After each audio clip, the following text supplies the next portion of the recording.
especially when you're a medical student or an intern or resident, you've got this beginner's mind. You see things with fresh eyes, whether you're in an operating room and like, why are you holding retractors like that? Or why are we still using fax machines? Or you see all sorts of problems. And now the opportunity to be entrepreneurial and to build something, with AI as a cornerstone or others is really phenomenal. Welcome to Startup Physicians. Please like and follow our show to join our community of physicians who are reimagining healthcare delivery. Hi, everyone. Welcome back to the Startup Physicians podcast. This is your host, Dr. Alison Curfman, and I'm joined today by an incredibly impressive physician, Dr. Daniel Kraft. He and I connected at a recent event where he was speaking, and I was so impressed with Daniel, with your career and all of the different things that you have been contributing to. And I'm very excited that you decided to spend some time with us. So thank you. Great to be with you. So if you could go ahead and just share with us a little bit about your journey. I think you have so many different things you're involved in, including startups and venture and I don't know, outer space maybe too. But I'd love to hear about your journey. Well, briefly, I think I was an entrepreneurial physician before it was in fashion. I did the traditional sort of medical scientist route. I went to Brown University undergrad, came out to Stanford for medical school, did med peds residency at Mass General, came back for fellowships in hematology, oncology, and bone marrow transplant. I'll skip all that with a side gig in aerospace medicine. But I think where the first entrepreneurship bug caught in was I always liked, an early adopter, tried all the gadgets and things along those lines. And I remember I was doing a sub-internship at Boston Children's, actually, and the internet came online for the first time. It was the early browsers, Mosaic, and I spent most of my rotation in the library browsing the early web. And about a week before that, I'd been to the Stanford Medical Bookstore. They had a dedicated bookstore, and I remember being, oh my God, Harrison's Textbook of Medicine, everything's overpriced. Once a year there'd be a stethoscope sale, and I thought, when I saw the first web, I saw the very first e-commerce, I thought, boy, every medical student buys the same 10 books, Robbins, Dubin, Stryer, Netter, etc. I thought there should be an online medical bookstore. And to make a super long story short, that was my pain point. Books are overpriced. Once a year there'd be a stethoscope sale. So I taught myself HTML, went to a little course at Stanford Med School, built what was called the online discount medbooks.com. And it was an online medical bookstore. I figured out before there was Shopify or anything like that you could get a reseller's license. And if you bought Harrison's Textbook of Medicine was normally $100, I can get it drop shipped to you for $80. And so I take 10% off for you and I keep 10%. And I basically built this from scratch. I like the emergency medicine aisle would play the music from ER. It was all very hard coded. When you sent me your credit card, I got the credit card unencrypted and put it into something called CyberCash. And so basically learned to build a business that met my pain point of overpriced books, and later added on CalZero clogs and stethoscopes. And I basically launched it finally when I was an intern at Mass General Hospital. And I started getting all sorts of orders. My mom became customer service. I'd add different selections, but I could program it, run it. And I got it to about $1 million run rate, I think, by my junior year of residency. So we're just getting a little crazy. And I still didn't know what I was doing. And, the margin wasn't that much. It was like maybe 10% and 8%. And I remember talking to an accountant going, I'll never make any money on this. So look at your costs, et cetera. And I'm just doing this for fun. And to make a long story short, I was making an affiliate model. One of the affiliates said, we don't want to be your affiliate. We want to buy you. And this is at the height of the go-go 90s. So to make a long story short, I was audited in my Beacon Hill apartment by they're now gone, Anderson Consulting, or Anderson, one of the big consulting firms, had all my numbers done and got acquired at the height of the bubble. But my lesson for entrepreneurs out there, I was acquired on the premise of this company going public, which they did. But I had this lockup period, which was like for a year. And in that year, the bubble burst. But it was a great story. I made a little cash at it and learned to be entrepreneurial and see that there was even exits and something you could build yourself in your Beacon Hill apartment. But the lesson was, finding a pain point, an unmet need, in this case, buying textbooks, and then spreading that out, including for nursing students and others across the country. I think that's such a cool story. And you're not the first person that I've talked to that, really, really early on was good at finding problems and being like, we should fix that. I'll fix that. And I think some people just have that. I certainly feel like I notice a lot of problems and think like, I'm going to find a way to solve that. And sometimes it can be very distracting because it's like, oh man, that's none of my business. Like it's hard to see things, opportunity all over the place. And it's like, well, I could probably create something there. But it's a great attitude to have this curiosity and being able to follow a path and actually just start seeing if you can figure it out. So that's a cool story. And now the opportunity is to figure it out and iterate and build faster. Now you could vibe code an online medical bookstore in half an hour on Replit and probably even launch it. I've been doing some of that myself with this digital.health platform I've been building. But it comes down to, especially when you're a medical student or an intern or resident, you've got this beginner's mind. You see things with fresh eyes, whether you're in an operating room and like, why are you holding retractors like that? Or why are we still using fax machines? Or you see all sorts of problems. And now the opportunity to be entrepreneurial and to build something, with AI as a cornerstone or others is really phenomenal. And back in the day when I was a medical student, everyone or a resident, people thought I had a third eye, that I was doing anything entrepreneurial, and certainly was not well looked upon at Mass General Hospital by the uppity ups. So the times have changed. And then when I came back to Stanford for fellowships, I was part of the first year of the Stanford Biodesign program, which is now 20 something years old. And it's all themed about finding pain points. And it's, medical students and docs and nurses and engineers. And they send even the non-medical folks into the clinic or into the home and see the pain point from the perspective, not just of the physician, but of the patient, pharma, payer, all the P's, and give you a bit of a structure to not just find the problem, really test it, iterate, solve for it, and then launch it into something that could be truly impactful. And I, developed a medical device company out of that one as well. Yeah. So tell me more about your experience with Stanford Biodesign. Is such an incredible program. I've always heard such wonderful things about it. I've known several people that went through that program. And you said you developed a device company out of that, or? Yeah, I mean, literally the pain point. I was doing my bone marrow transplant fellowship, and we were going to the operating room once or twice a month to harvest bone marrow. You have a big trocar, big needle, aspirate about 10 cc's of marrow about 100 times on each side of the hip. So the rear end of the donor often looks like a Swiss cheese underneath the skin. I thought, this is laborious, takes an hour of general anesthesia, all the other things involved. And I sort of invented this device we called the marrow miner, basically a little road rooter, goes in once and sort of follows the curve of the iliac crest, which is quite curvy, enables you to do an entire harvest under local anesthesia and get more stem cells out and less blood. And so got that through a little innovation grant and tested it in pigs, and then started a company, and lots of lessons and war stories involved in that, but got it through the FDA clearance, et cetera. But that was, again, a pain point that I was experiencing clinically and going, wow, why are we doing it this way when it might be done in a different way?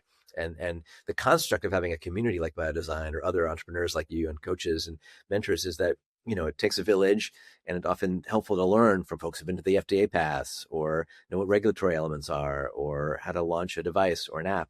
And so now that I think entrepreneurship is more in the zeitgeist, and there are now MD MBAs and others in the mix, it's an amazing time to build and catalyze some impact. And healthcare is unlike any other industry when it comes to like the regulations and the compliance, and there's so much that you have to do it completely right. And so I think you're right that when you have the right mentors and the right people around you that know how to navigate some of these really complex pathways, that is probably the only way to be successful. Nobody can do this sort of thing on their own. But I love your point about how sometimes people that are earlier in their career are more eyes wide open about potentially seeing ways of doing things that are kind of archaic. Because some of us, we kind of accept them because it's just like, oh, it's the way it's always been. And it's hard to see those as, yeah, you're right. Why do we use fax machines? I don't know. I don't know that we're ever going to stop using fax machines, but it is interesting that there's actually a ton of potential for people who are earlier in their career. Yeah, and then my coaching to anybody, particularly the medical students and residents, is keep a little notebook, or a virtual notebook of, you see something like, and that really bugs me that we're still doing that, or the patient gets discharged and bounced back for some silly reason when they could have been tracked with a connected scale or blood pressure cuff. My current pain point I'm solving for is we're in this explosion of digital health and AI, and it's overwhelming. There's an explosion of wearables. I've got my Whoop on and my Apple Watch and my Aura ring and my Ultra Human ring. I just take the best sleep score. There you go. But many clinicians still don't use them or are aware of them in the workflow of their clinical care. So I've been building a platform called digital.health. I got the domain digital.health. That's a website, and you can now search through and find amongst 4,000 or 5,000 different solutions, things that might match you as a consumer, a patient, a clinician, a practice, and sort of a bit of a reboot of that online medical bookstore, but sort of trying to hyper personalize digital health.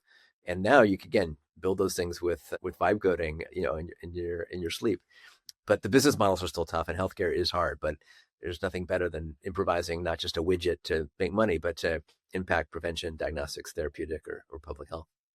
Yeah, because I think that the physician perspective is incredibly valuable in especially in early development and design because um it's not just that we understand the clinical side of things and the like on a biological level, but also on an interpersonal and a systems level. How do our patients move through the system? How does the healthcare system actually function? And I think this insight is so valuable. And some doctors don't actually know that what they already know is valuable. Like they could be working with companies and sharing those insights. Yeah, it's sort of that real world and systems approach because you might have the best device, drug, app, you pick your solution, but you have to put it into context, right? What might work in a VA or a Kaiser that's a payvider is very different than a Sutter or a fee for service practice or wherever you might be in the world.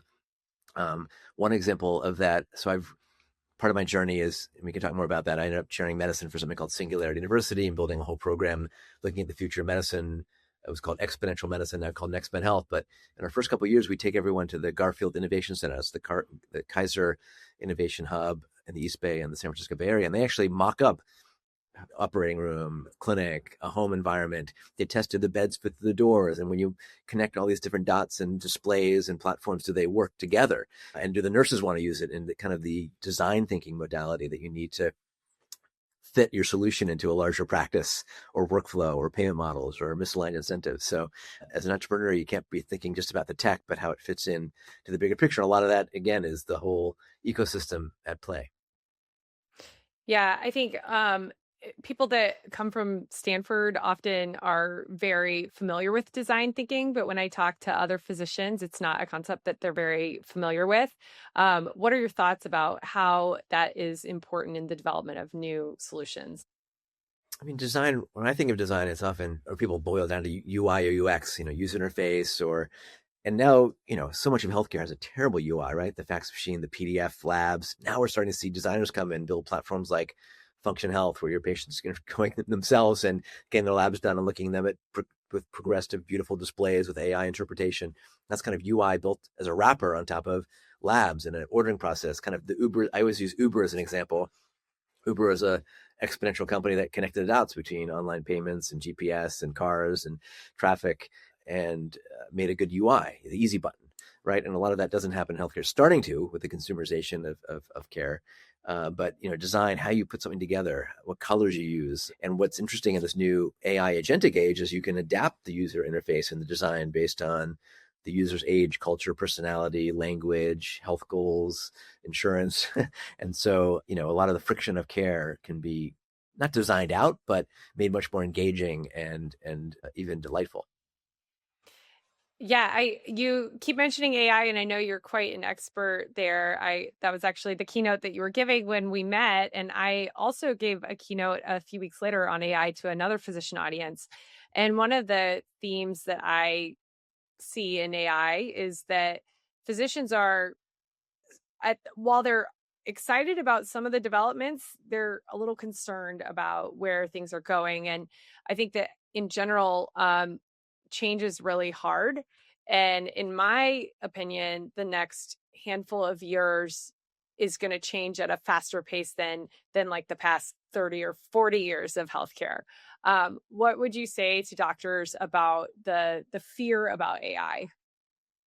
Well, buckle up and also get on the car. There's a famous quote that everyone modifies, AI is not going to replace your doctor or your nurse or your pharmacist, but the AI, the doctor, nurse, pharmacist, hospital system using AI is going to replace those who don't. And so I don't think replacement's the right word, but it's going to change and augment and upskill and change some of the practice of whether it's primary care or robotically enabled surgery. So, as you said, the pace of change is accelerating. It's only been, we're talking 3 years since ChatGPT launched into the world. And, it's evolved very fast. Now we have ambient scribing. You can basically imagine in 3 years, it might be malpractice not to use the AI agent in doing a diagnostic workup or therapeutic approach.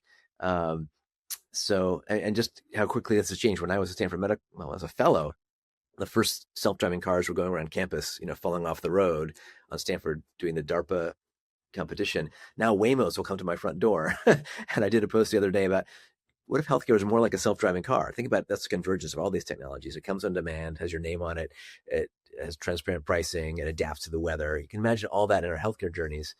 But I would say, things are going to shift. That needs to start with even medical school education. A medical student starting today in 2025, 2026 won't finish residency till 2033. That's how many iterations of since ChatGPT's launch. So I'd say don't wait for your institutions or healthcare systems to hand you the solution that you need to plug in. Start trying them, finding them. It might be using open evidence or having a patient prescribe them a wearable device and looking at their steps if they just got discharged from a total hip surgery. There's a lot of ways to start implementing these things before your sort of system imposes them on you. And then you can be, both the need knower and the user and help shift and shape how we're going to use these in clinical care.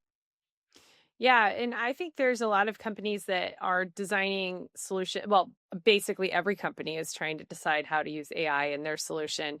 And I think one of the roles of the physician in this space is to help design how we put guardrails on these things. I know we're all concerned about how new technology could affect patient safety, and we think back to things like the rollout of EMRs and how did physicians do with that? And there was a lot of struggle with that. And then even looking at telehealth, which is where I spent a lot of my time. And I very vividly remember times that I would be giving a talk on telehealth and I would have people like lined up in the aisle to yell at me and be like, this will never be a quality way to deliver healthcare. You cannot do an exam. And then now look at where we are today. We needed to develop quality standards. We needed to identify best practices in relation to a new tool or technology. It's not the tool that's inherently wrong or unsafe. It's are you getting the right voices and opinions involved in how you're going to use it? What data feeds the LLM? What values do you give it? Zach Kahane, who's a pediatrician at Harvard, runs sort of the bioinformatics program there, has some great perspectives on when you're training your LLM, what values do you give it? Is it valuing readmission rates or dollars or some sort of outcome element?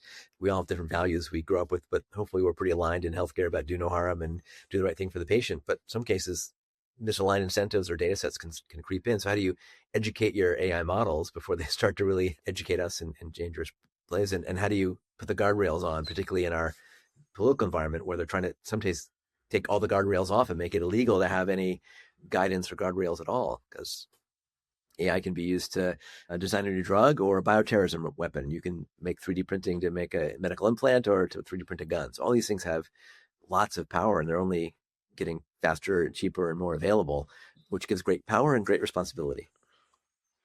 Yeah. I think that when you talk about guardrails, it's interesting that things that change in healthcare, like it takes like 17 years on average to get implemented. Or I think that innovation in healthcare has a very, very long lead time in the traditional setting. And same with health policy. Like a lot of times, health policy takes a very long time to determine payment. And I think with AI, everything is going to be so accelerated that like you said, we have to get comfortable at a more rapid pace of change. Yeah, I mean, the challenge is technology is often exponential. Moore's law, quantum computing is coming, multimodal data, low-cost genomics, proteomics, sociomics. The challenge is it's moving so quickly, it's faster than policy, regulatory, reimbursement, ethics can keep up with. So, how do you future-proof? If you're thinking, if you're a medical student or an attending or a seasoned department chair, you need to be thinking a little bit about where the puck is going to be in 2 and 5 and 10 years and starting to design your residency programs and clinical platforms and hospital to home elements so that they can integrate, what might be here faster than you expect. So some of that is mindset and some of that is how we might need to change our training. I mean, down the street at Stanford, there's no real course on digital health or AI for the medical students or stuff, few electives, but how do you integrate that into care? Do you pick someone from medical school who's got good EQ or IQ? Are they really good at organic chemistry and the old models we are for memorization and regurgitation, or better at integration and synthesizing or coding or beyond? I don't have the answers, but it's a pretty interesting time now to rethink and reimagine almost every element of health and biomedicine. Absolutely. So you've obviously had your hand in a ton of startups and venture, and I think I remember that you recently started your own venture fund. Is that right? Yeah, actually, when I was a fellow, I was asked to do a Kauffman Fellowship, which is for younger or earlier VCs, and I sort of joined that and was a venture partner with a couple of funds. And then during the pandemic, when we were locked down, started a venture fund called Continuum Health Ventures, where we fund early stage digital health tech companies that will hopefully move the needle at the thesis of the super convergence to improve the whole healthcare continuum. So we've done about 11 investments so far. And it's really an interesting time to see the innovation come often from clinicians, but also technologists who are outside of healthcare, former Googlers, for example, who see a problem in their own personal or family's lives and solve for them. The challenge is now, it's the barriers to innovating are sometimes lower. If you're building an AI solution now, the classic example recently being ambient computing, is that a company or a feature, or is our friends at Epic, I like to call Epic fail, you can delete that part or leave it in. They might build that as a new feature, and that might squash your Yeah. new AI element. So in some cases, it's getting easier to be entrepreneurial, but also these platform plays, when are the kind of the controller of the user interface now, can sometimes suppress innovation or be a big gorilla when you're the David versus the Goliath. But I'm a big believer that clinicians of all sorts are often the need knowers, and now can collaborate with the kid down the street who can build the app, or the engineer who can 3D print a device for you to really move things faster and not take 17 years. This idea of implementation science is coming in, and the EMRs today are billing engines and documentation, but soon they're going to be true co-pilots to care, and will understand the multimodal data from your patient, including from their wearable and other data, and give you hopefully the insights of what's really evidence-based for the patient in front of you, rather than the average one based on some old randomized clinical trial. Yeah. And your point about what's a feature versus what is a company or a business is incredibly relevant. I talk to a lot of founders, and sometimes I will talk to someone that, they're building such a very specific point solution. It's not very comprehensive. It's definitely solving a very specific problem. But I think that health systems and practices will get to a point where they're not going to want to buy a 100 point solutions for every single little problem. They're probably going to, health systems will have a chief AI officer and a team that helps to build their own I mean, it's very easy to build with AI. So if you're having a problem with coding your surgeries or whatever, you're probably going to internally build solutions as opposed to buy, 250 new software vendors. So I talk to a lot of physicians who are hoping to become founders, and often with an idea that does require some technical development. And I've guided them that, if it is a very, very specific point solution problem, then it might be better as like a service company. So like you're providing a clinical service and you're just using AI or whatever, shortcut you're able to create with technology, because you're still able to contribute value through the actual providing of medical service. That's your unique value. But I'm curious to know what sort of advice you have. I've run into a lot of physician aspiring founders who are struggling with trying to determine the best like capital strategy or pathway forward when they are completely not technical, they are completely clinical, but they have a really great idea of how to, fix something in their specialty. I've talked to them about, either finding a technical co-founder or a build for equity firm, or obviously fundraising and paying for the technology themselves. But what are your thoughts on that? I think often, as physicians, we're often perfectionists, and in the entrepreneurial sense, perfection can be the enemy of the good. I mean, it's not about moving fast and breaking things in the old Facebook model, but now if you have an idea, you can prototype it, build an MVP. It could be that med device you try on an animal model. It could be a 3D printed device you mock up on yourself. It could be a gene therapy. Don't use it on yourself. People have, but you can at least build an early version, put it in someone's hands. It could be the app. It could be the device. It could be the potential pharmacologic agent, and sort of do that kind of classic MBA discovery with potential customers and see if it has a potential fit. And of course, the ability to iterate and build a mock-up now, or even a video of an animation of what it looks like, is quite compelling. Yeah, I've had doctors be like, "Oh, I have this vision for this platform and it would do this and that and the other and this is how it would be impactful and maybe I'll just invest to build it." And I tell them like, "Oh my gosh, build a wireframe, build an example of it, build a technical requirements document with a few pretty pictures of what it could do, your vision of what it could do, so you're really able to communicate um your vision for the technology. But I mean, uh, you can spend a lot of money on building tech. So I think that's something that physicians can struggle with if they have a technical idea. And again, you don't need to be technical. I mean, I've been experimenting with vibe coding, and that allows you to iterate quickly and change something at the interface specifically, and it'll help integrate smart design. Everyone's probably using Canva now to make everything from your business card to your pitch deck. So there's help there. But yes, so you can do a lot faster and with a lot less dollars before you actually start cutting metal or doing the clinical trial. So I think it's a renaissance for entrepreneurship. And again, you don't have to go get the MBA. You can partner with others, and in many cases, you can see an idea and get it launched faster, particularly in the digital health world. Outside of the regulatory constraints. And I think the ability to be a practicing clinician, entrepreneurial, and understanding how your system works might be the best place to start. And now I have to ask you about your fascinating little side gig. Not many people say they have a side gig in, what'd you say, aerospace medicine? uh, well, I grew up in Washington, D.C. area. I used to go to the Air and Space Museum all the time and watch the To Fly movie. So I got very involved in interest in space. Actually, when I was a little kid, I was at the Apollo 17 launch, the last Apollo mission to have a man on the moon. Fast forward, when I was a medical student, I was at Johnson Space Center doing an aerospace medicine clerkship, and I met Gene Cernan, the last guy on the moon. I actually put that into my last TED talk as a theme. But yeah, I always liked space and flying. I always wanted to be a fighter pilot, but I didn't really have 20/20 vision. And I got into medical school on the Air Force scholarship. I didn't want to be beholden to the Air Force, but I love the space and flying piece. And so I got my pilot's license at Brown. I helped, when I was a Stanford medical student, join this Stanford Aerospace engineering course designing missions to Mars. I was the only non-engineer, but I'd done some work with NASA Space Life Sciences and had some insights there.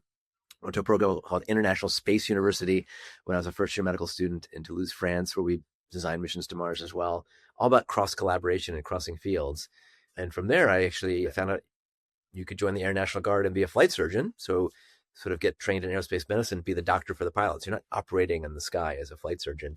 That's the old term of the surgeon being the doc. And your job is to take care of the pilots in the squadron and fly with them. So I got a lot of time flying in F-15s and F-16s, first in Cape Cod with an F-16 squadron, later when I came back to California with the Massachusetts Air National Guard. So that was a whole purview in a whole different world. Military medicine, being part of a squadron, having to salute. I was more like the Hawkeye Pierce kind of character. Like, you want me to do what? But it was a great experience on the military side, but also learning a sort of convergent field of aerospace medicine and getting to combine passions. I also did a lot of work with NASA, Johnson Space Center, NASA Ames, and wanted to be an astronaut. So I got to the very finals of astronaut selection, got flown down to Houston for a week of interviews. All went great, except my left eye couldn't quite get below 2200 on the uncorrected vision. You couldn't do LASIK back then. So I got medicaled out, ironically. Oh my gosh, what a fascinating career you have had.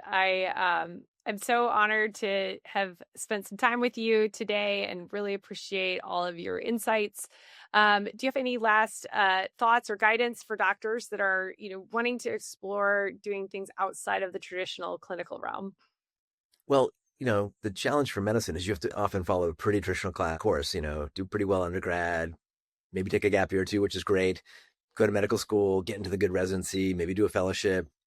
Then you're on this, path. So I would say don't be afraid to be a little bit of an outlier. Follow your passions. For me, it was like space and aviation. I was doing all these crazy space things and clerkships at Johnson Space Center and going post call for Mass General and going flying fighter jets.